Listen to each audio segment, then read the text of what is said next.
I sat in the third row, cap pulled low, diploma folder balanced on my knees.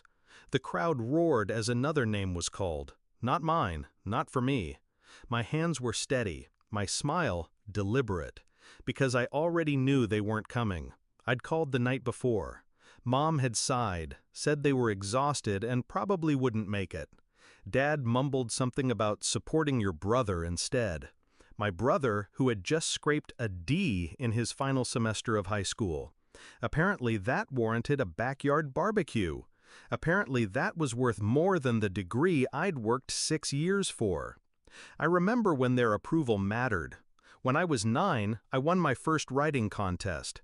Dad said, "That's nice, but your brother scored 2 goals today." Mom nodded, eyes already on him. When I graduated high school at the top of my class, they told me I was showing off. But when my brother passed summer school, they bought him a car.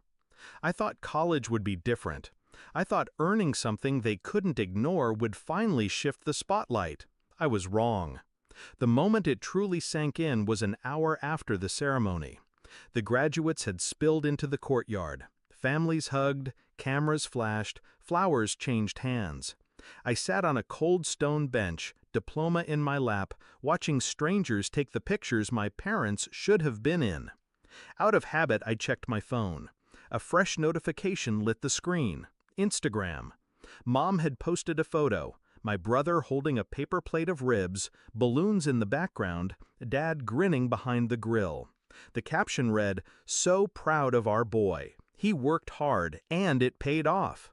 Hard? He'd barely worked at all, and it paid off for them. I didn't cry, not anymore. I just sat there, smiling at the screen while something inside me went cold.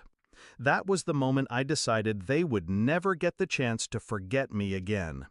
My plan wasn't rushed. I gave it time to breathe. First, I stopped sharing my life with them. No updates, no calls. When Mom texted, "How's work?" I replied, "Fine." When Dad asked about my plans, I told him I was still figuring it out. I was already figuring it out, just not the way they thought. Then I started building my own circle. People who saw me, valued me, mentors, colleagues, friends who'd fought for their own place in the world. And slowly, I made myself scarce. Holidays? I was busy. Birthdays? Can't make it. They noticed, eventually, but by then I'd already built my exit. The real move came 2 years later. I'd landed a promotion that came with relocation, a new city, new job, better pay than I'd ever imagined. And with it, control over my own guest list. I announced it casually in the family group chat. "I'm hosting a small dinner before I leave. Would love to see you there." They replied instantly. Mom sent heart emojis. Dad said they were proud.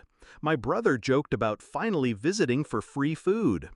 I booked the most expensive restaurant in town. Private room, curated menu, champagne waiting.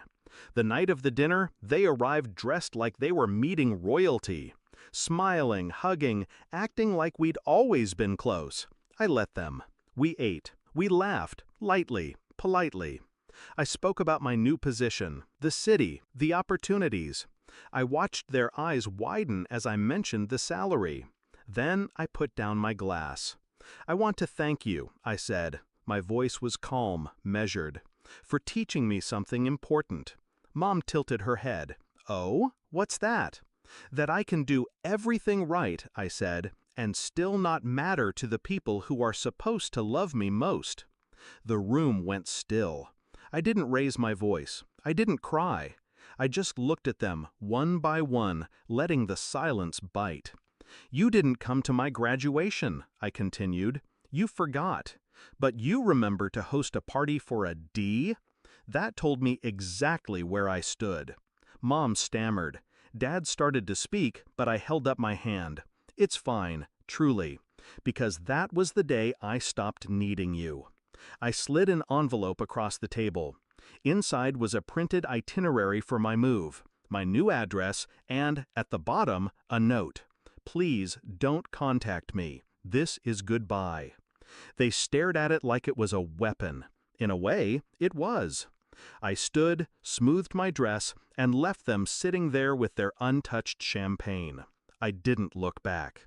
That was 3 years ago. They've tried to reach me. Calls, emails, letters sent through relatives. I don't respond. They see pieces of my life online, filtered through what I choose to show strangers. They don't know where I live, who I love, or how far I've gone without them. Sometimes I think about that day on the stone bench. The sound of other people's cameras clicking. The weight of my empty hands. And then I remember the look on their faces when they realized they'd lost me for good. That's the picture I keep. The one where I'm finally free.